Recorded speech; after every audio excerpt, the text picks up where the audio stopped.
Hey everybody, hope you're doing really well. Um, Ken from Free from Panic Tuesdays. It's pretty hot here today in Sydney. Um, it's just going to talk about with social anxiety. There's a lot of thoughts that, like, it's thinking that you aren't aware of. It's unconscious thinking. Um, Something like 80% of our thoughts are unconscious, the unconscious brain, part of our mind. It's a very deep part of the brain. It's very powerful, and it's a part of the brain that has an enormous influence over our lives and what we do. And with social anxiety, when people who have SA go into social situations, they have a serious, like, they start to think, oh, people are going to judge me, I'm going to look funny, I'm going to look strange, they're judging me, I know it. And that's how it feels for people with SA. They live going through social situations with these unconscious thoughts that I'm going to panic, I'm going to freak out and look strange, they'll be judging me, they'll be looking at me, and that's part of what social anxiety is what thought that you're thinking. For instance, if you go into a social situation and you're thinking unconsciously, they're going to be judging me, well, you're going to, that's why they feel the way they do, that they're being judged and that they're being scrutinised and watched by everyone. And with social anxiety, there's a lot going on. There's a lot of fear of embarrassment, and there's a lot of fear of negative evaluation and feeling like everybody's watching you. And that's why people with SA find it so hard to socialise and go into those places, because they feel that people are watching them, and it's really an unpleasant experience for them. It's no fun.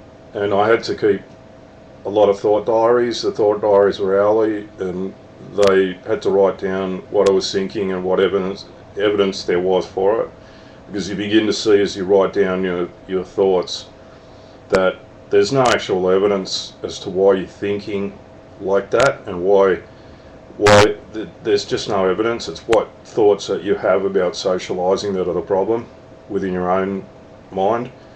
So social anxiety has a big impact on your life. It stops you from socialising as much as you'd like to. It can stop you from working. It can stop you from living your life and enjoying it, because you constantly feel that you're being judged and watched. And these symptoms are so chronic and so severe that over time they get out of control. That gets worse, and it limits the amount of places that you can go. You're constantly scheming new ways to avoid being watched by other people and being looked at and having others see what you're doing. So the unconscious thinking within SA is the big part of what SA is, and changing those habits. And as you do a lot of, like, the thought diaries that I was doing, and art therapy, and writing, a lot of writing about the belief systems that I had, it becomes much clearer to you exactly what's happening and what's going on, and why you're having the problems that you're having in social places. And when I was getting better from SA, I really could see why I had the problems I had and why I was going through what I was going through. Art therapy is good too, because when you're painting pictures, you can really see quite vividly the place that you're at and what it is that you're going through. It paints a sort of mental picture that you can actually see through your own self-expression what it is that is holding you back. And with SA, it holds back a lot of things. It holds back your self-esteem, and it holds back your confidence and your abilities and your enjoyment of life. It really stops with being able to function in the world. People with SA are great people, and they're very creative often, and sensitive, and sort of, strong in that they have their own views and beliefs about the earth and the world.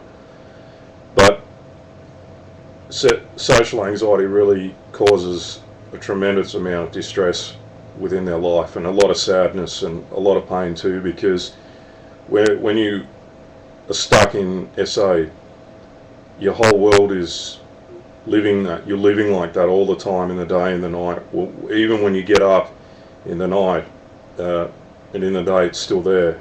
SA doesn't just go away like that. It's one of those things that needs treatment and it needs therapy, and the unconscious beliefs have got to change. Like they're looking and they're judging me and they're watching me, and I know they can see me, they're going to see me shake. It's those deeper level of thinking. It's not so much, it's the automatic negative thoughts that you possibly aren't aware of, that I wasn't aware of at the time. I really had to sit down in my first few sessions of therapy back at the end of 22, and it took me a bit of hard work. It really was quite hard in the beginning to, see my mind, see what I was thinking and see what thoughts I had and see why I was thinking them. But that's the beginning of how I got better, the way I got better. And I was really severe. I wasn't, I didn't just have SA a bit, I had it like really bad. And I was housebound for 6 months towards the end of it, pretty much. But those thoughts, they're watching, they're judging, they're looking at me, are central to SA. They're central to what it is, and changing those habits to something better begins the healing process from SA for me. It began that for me. Art therapy, writing a lot of thought diaries, expressing that experience of what I went through was healthy, because it got it down on paper, and I was able to see with my own mind what was happening. Getting therapy, I couldn't have done it without a therapist. I had to get help. I would never have got better if I'd done it on my own, so I had to hit a pretty low point before I was able to get better. And there are good therapists out there today that can help, and you've really got to find one that can help you identify those beliefs, because it's what you believe about socialising that gives it that full-on power over you that holds you back. And I was pretty lucky, because though I've had a long history of anxiety, I only had SA for 5 years, and there's people that have it for 10 years, 20 years, 30, all their life. So I think today there's probably more specialised help available that can help people recover from it and live more fruitful lives. And people with SA, they want to have fun, they want to enjoy their life. Going through SA is no fun. It's not fun, it's not enjoyable, and I think they really want to have a good time. They really want to have a fun time. And it was really high on my agenda with SA to get better.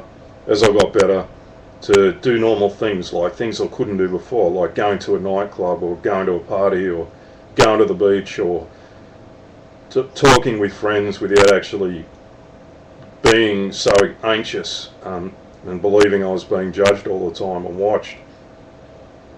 It's hard to believe that SA can come out of those unconscious beliefs, but believe me, it really does. It really comes down to what you're thinking.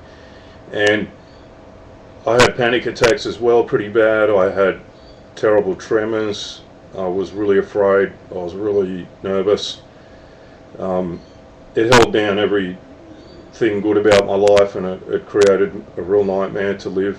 So today I do appreciate what I have, and I appreciate my freedom, and I appreciate being able to just live normally and function and all the good things.